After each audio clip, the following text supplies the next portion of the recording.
Oh, You just need to uh-oh. say, can I take a picture with me?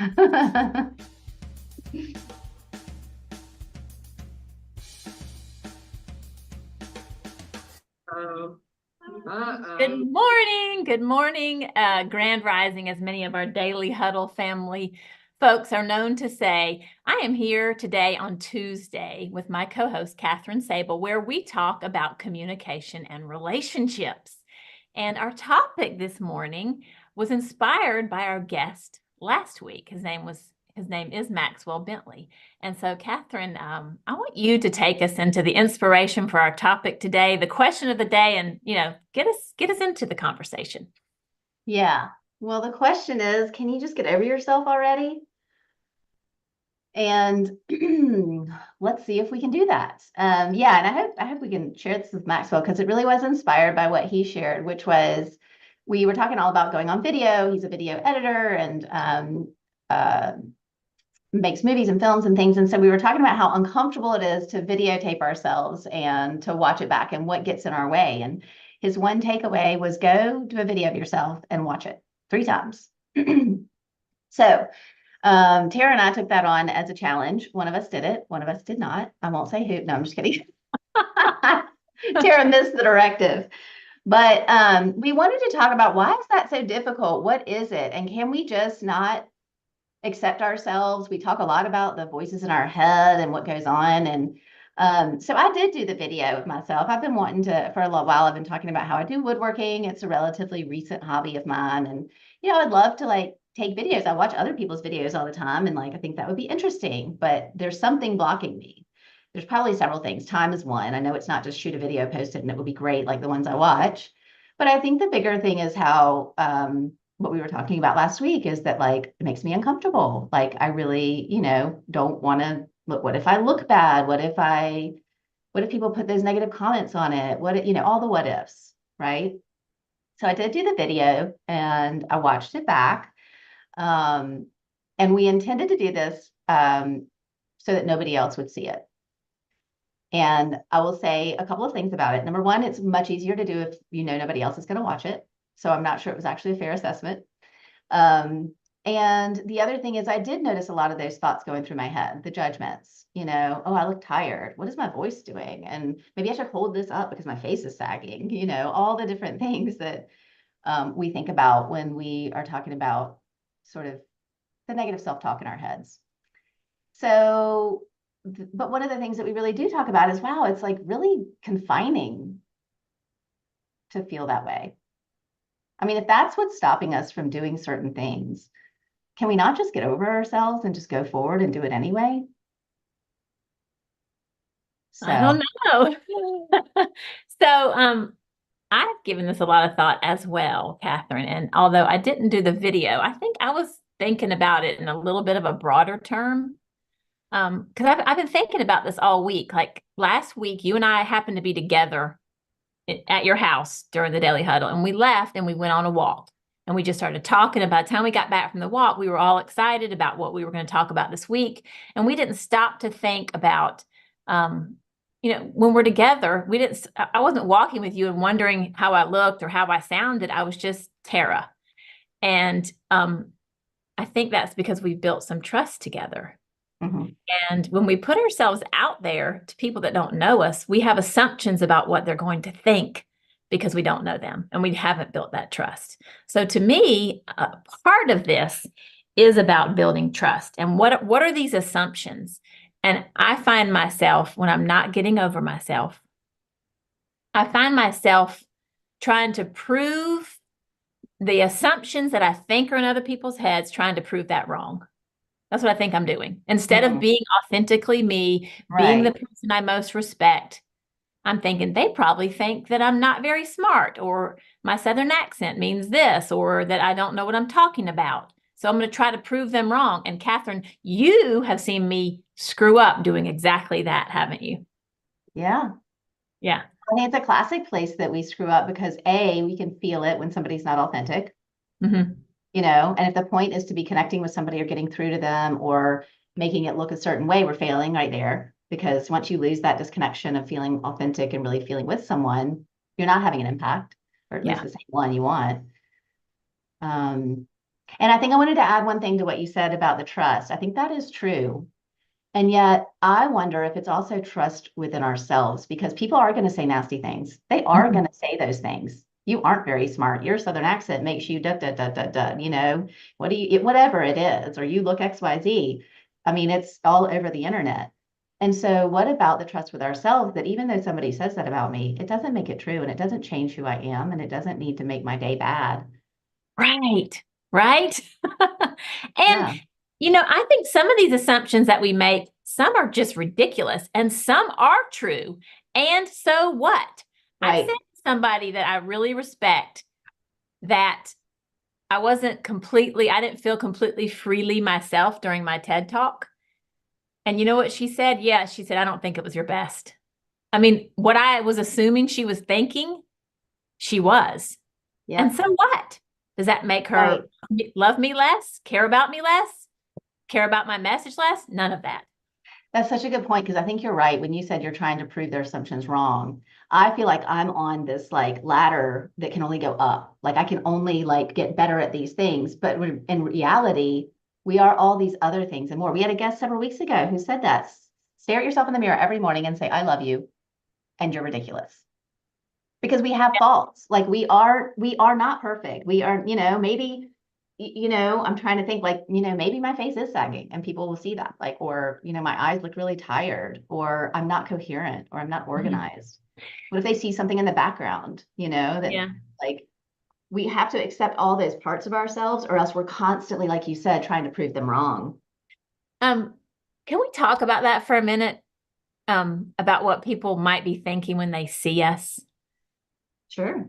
Because I'll get totally real, and for folks who are going to end up listening to this and they can't see it, they can't see that I'm taking my cheeks and I'm pulling them back a little, and they look a whole lot better like this. But why do we think that's better? I mean, part of me thinks that if my face were perfectly taut and I looked 28 years old, would someone trust my wisdom? Probably not as much as they might think that this old face has seen some shit. Right? So why do we decide that looking rested and peaceful and youthful is necessarily better? Is that conditioning? Well, I think it is what as a society or in our culture, in our little sphere, or even in our own head, have decided. Because really, it isn't better. That's a judgment that you've placed on it and many other people. Yeah, It is, yeah, not just me, if we're everybody. Like, objective, your face looks this way and it looks yeah. smoother and but we've put, words on those that are positive, like a spin on Mhm, that. So really, it's our judgments that we're putting on that, whatever that is. mhm. And there's are going to exist. I always, sometimes I hate it when we get in these conversations and it's like, but that's the way the world is. It is out there, skinnier, richer, younger, it's all better in our culture. Mhm. And so then it's like, well, what can we do about it? Because I don't know that I can impact that today. Like I can make small chips away at that, but in my world, what can I do today about that? And it's really to be okay with me. Because I think when those judgments, if somebody said to me, what are you doing on that camera? You have blue hair. I don't have blue hair. I don't have a stigma about having blue hair. I know I don't have blue hair.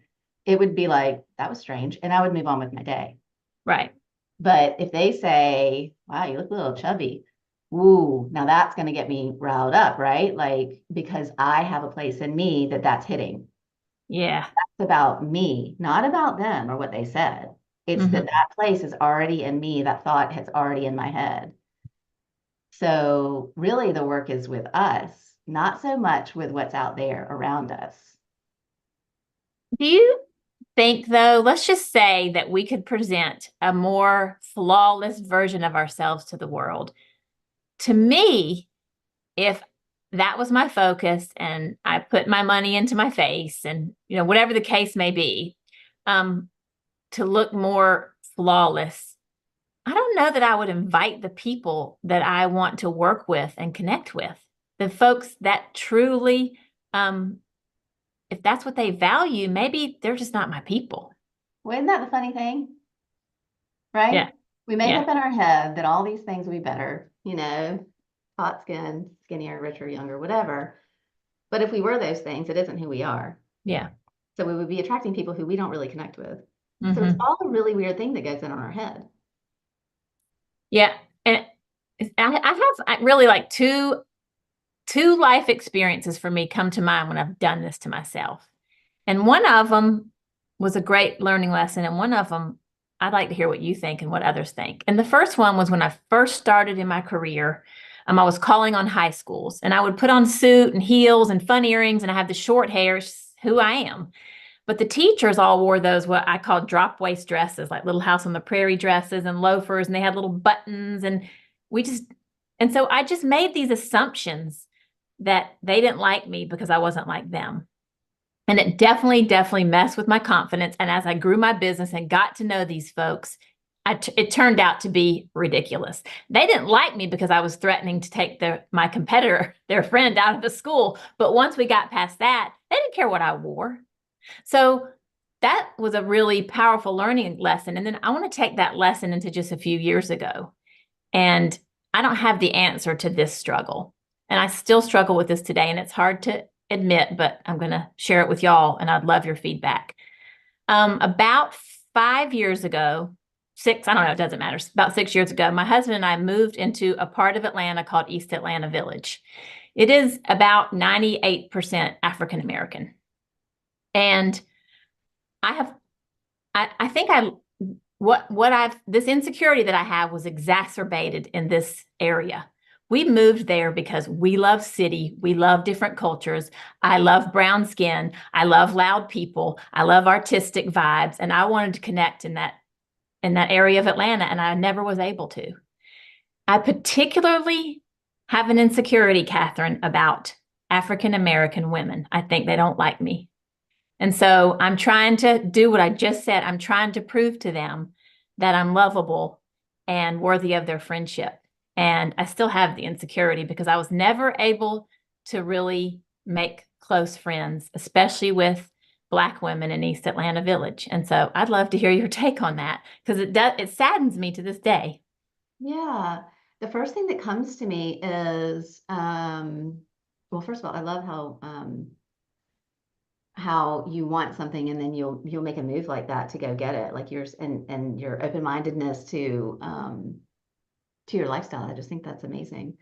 But the first thing that comes to me is that if that's where you were there and you were trying to do that and prove something, were you really coming across as yourself?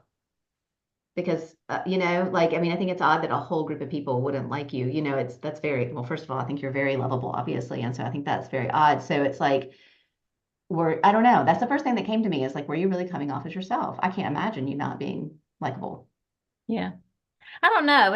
I mean, that's not the reason we moved there. Just, I don't want to overstate it. We could move Yeah, anywhere in Atlanta, but I like the city. I like, you know what I like. yeah, I like yeah, the opposite of the suburbs, and that's what it is. yeah. Um, but I was able to make friends there. And I think it's because of my insecurity. So let's go back to our question. Um, do I just get over it? Well, it's interesting, right? Because the question then is it sounds like you're making up something about yourself about that. It sounds like a noble thing to do, right? To want to go make friends. And so if you can't do that, really, what does that mean about you? It means Yeah. nothing. It doesn't change who you are. It's more about them than it is about you, unless there was something you were particularly doing, and then that's something to Mhm. look at, but I highly Yeah. doubt it. And as I think about it, I mean, I wonder if, like, I I know why I'm attracted to Black women. It is because they're like, I think that you can't stereotype, but and some of y'all are on this call, you're like loudly passionate in a way that I just love. And I like being around that. And I find that oftentimes women with white skin are more filtered. I mean, I know why I'm attracted to their energy, but I have this insecurity that they don't like me back. Hmm. And I don't know that I want to get over myself. I want to figure it out. So, what do you think, Ingrid? You got to have a reaction. You're in Brooklyn. You're not around white Southern crisp pot people like me. I'm sitting here and I'm wondering, what's your why? Why do you feel that way? I always like to get to whys. Mm-hmm. So I'm interested to know what's your why for feeling that Black people in I don't know if you mean all over or in that town don't like you, the woman. Why? Yeah.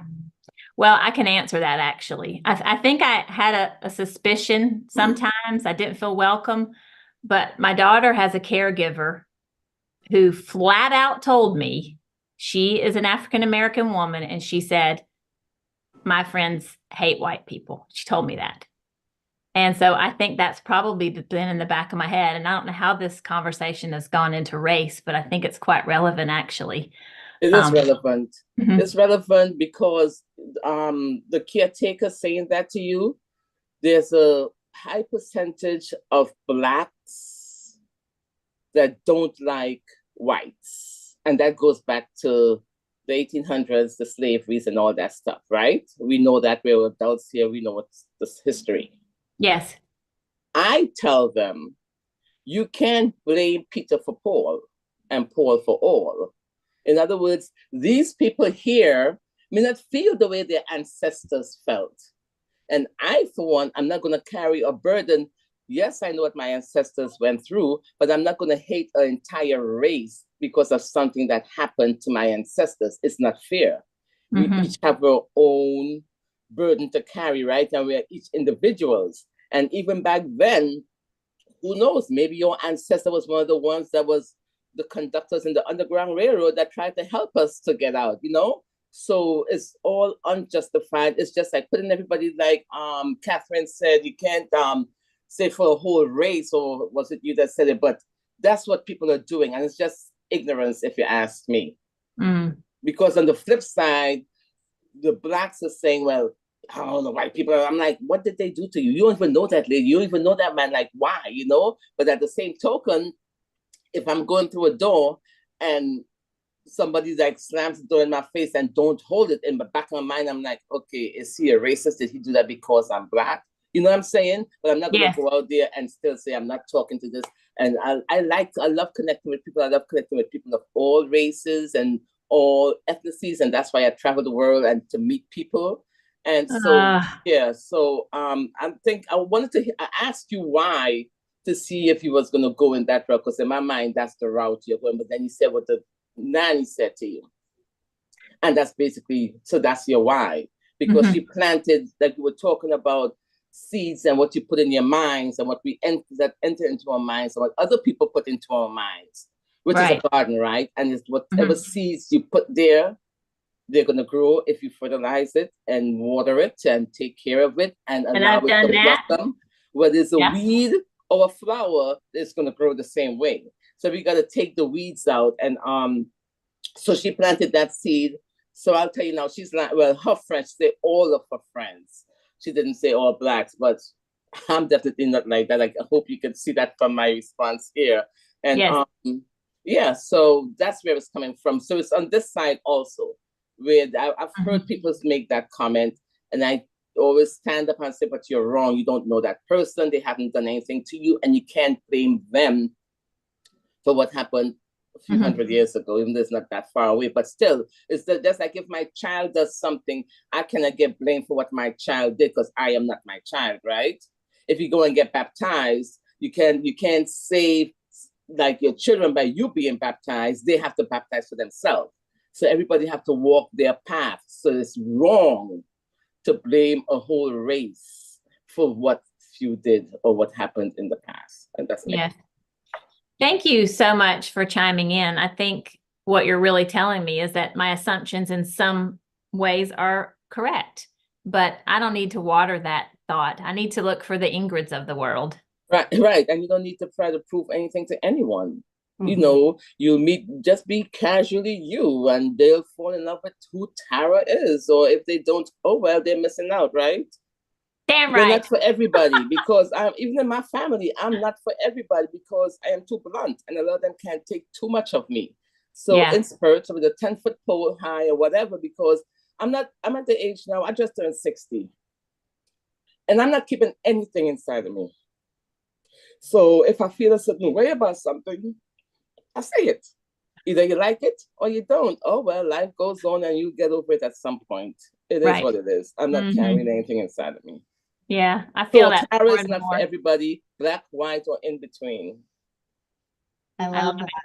Thank you. I think also what Ingrid's pointing to is confirmation bias. That if you think that Black people don't like you, Black women don't like you, and someone comes up to you and they make any facial gesture or some body gesture or something, you go, oh my God, see it? There it is. She doesn't like me. And to keep building that story and building that story versus if you went into it and was all Black women love me, then what would you see? Like, oh my gosh, did you see that smile she gave me? And oh my gosh, so there's ways in which your brain may be confirming the story. Yeah. I love that analogy of, whether it's a weed or a flower, you're going to Yeah, nurture it and it's going to grow. I Yeah, got to and pull those weeds. our mind, like what to back up what Kathryn was just saying, our minds are very powerful. We really underestimate the power that we have up here because whatever we manifest, they say change your life, change your mind, change your lifestyle, change your mind. Anything that you need to start changing or implementing has to start here. So with the thoughts, whatever you're looking for is what you're going to find. If a biologist is trying to prove randomly COVID tests are not healthy for the body, they're going to find things to prove that. And if they're trying to prove that it is, they're going to also find things to prove that. So whatever you're looking for and wherever, you're going to find those things to substantiate your beliefs and what you're trying to prove. So just go out there and be you. Go act like you're walking with Kathryn every time you walk in the neighborhood. You're just walking with Kathryn talking about the daily huddle topic. I love it. Such wisdom. Thank you. It looks like Gio has his hand up too. Thank you so much, Ingrid. That was so helpful. Gio, what you got for us?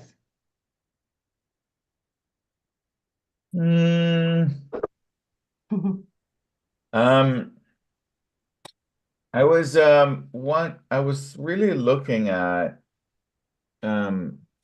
what is it that I'm getting over of? What is it that I am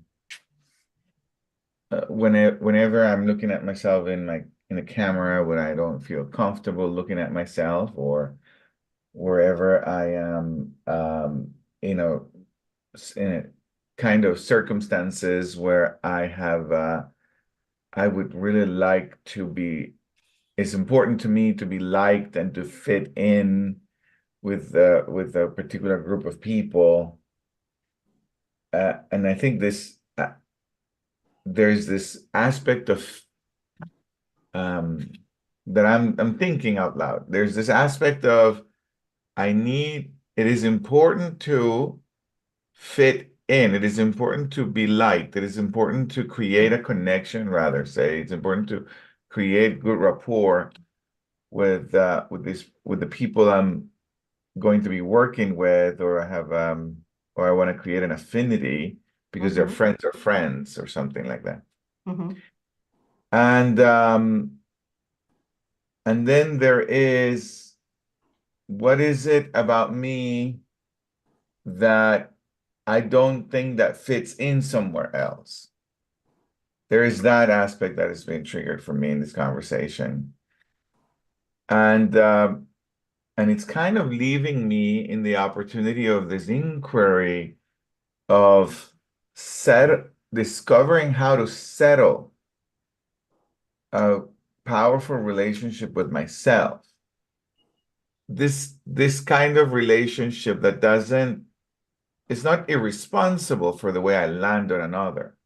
Like I get that whenever I show up anywhere, some people already have a subconscious bias or an unconscious bias about who I am, maybe about many different things. But whatever their unconscious bias is, doesn't really say anything about me more than what their own beliefs, where they're from, etc. But can I be okay with their unconscious bias? Can I be okay with it? Can I be comfortable with myself to be okay with their unconscious biases and not make them wrong?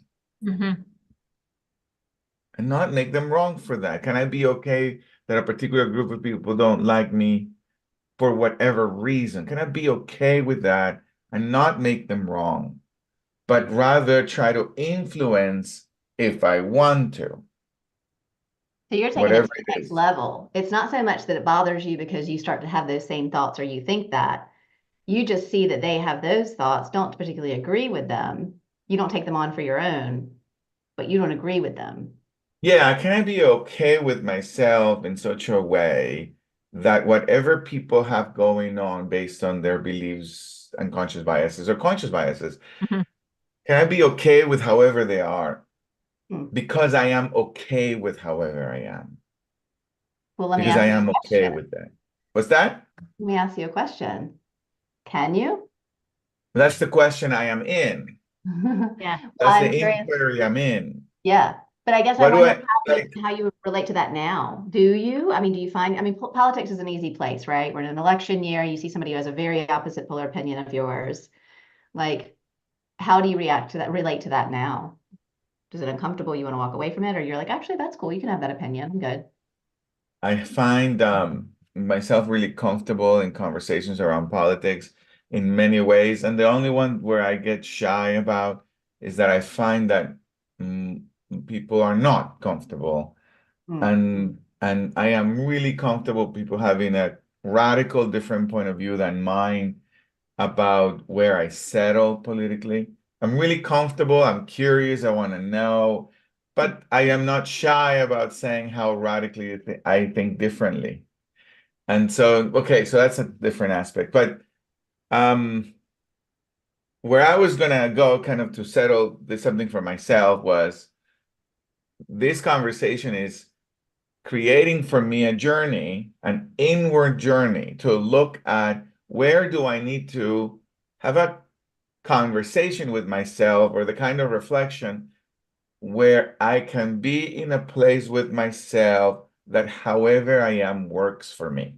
Yeah. That's what's kind of this conversation triggering for You me. know what's popping up for me, Gio, in listening to you? And I don't know if you've ever read this, but Brene Brown talks about this in her Atlas of the Heart. And she talks about the difference between belonging and fitting in. And she said, when we're young, we want to fit in, which means conform. But what she hopes that we look for are people that accept us for our differences, and that makes us belong. And it's a completely different way of looking at it. Because when we're young, we want to fit in, but we also want to stand out. Well, we all stand out if we're authentically ourselves, and that's belonging. And some people don't welcome our differences. And I think that's flipping okay, right, Ingrid? Yes. And I am someone who trains people for a living to be responsible of how they land on another. Mhm. And so I'm not saying I'm however I am, and if you like it, if you don't like it, too bad. No, I don't confirm with that view. Hi. Not necessary. But there Okay. is, however I am, I can be comfortable with myself so that I can navigate unconscious biases and conscious biases. Ooh, It's what I like was. Thank you. Thank you, Gio. Thank you. We just have another minute or so, but Michelle's got her hand up. Love to hear from you before we close out. Yeah, I look at relationships the same way I look at job interviews. If you're interviewing for a job and you put on that you're somebody who you're not, you're going to end up in a job you're not suited for. And it's the same thing with relationships. You got to be authentic. You got to be yourself. Just be you. And you'll end up with the right friends that are appropriate for you.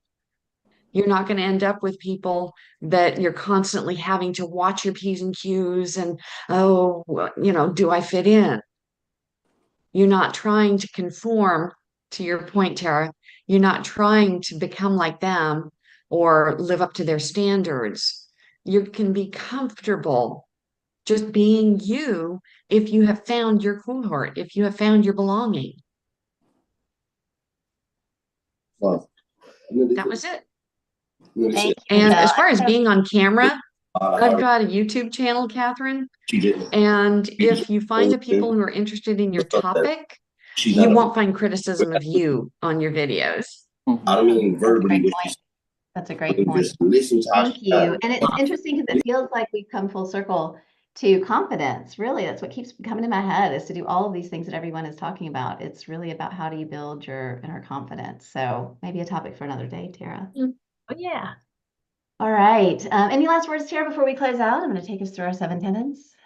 I think just trust yourself. And I think getting over yourself is a lifelong practice. And I don't think we'll ever land. I think we just keep working at it. Love it. All right. Well, thank you, everybody, for today. I'm going to close us with our 7 tenets and invite you all to stress less. Get that sleep and eat more plants so that your body will thrive and it will thank you. And you can build that inner confidence in knowing of who you are. And laugh. Throw your head back and laugh. We are silly. We are ridiculous. There is nothing that you need to take too seriously. Love yourself, love others, love with your whole heart. And don't forget to move that body. And give.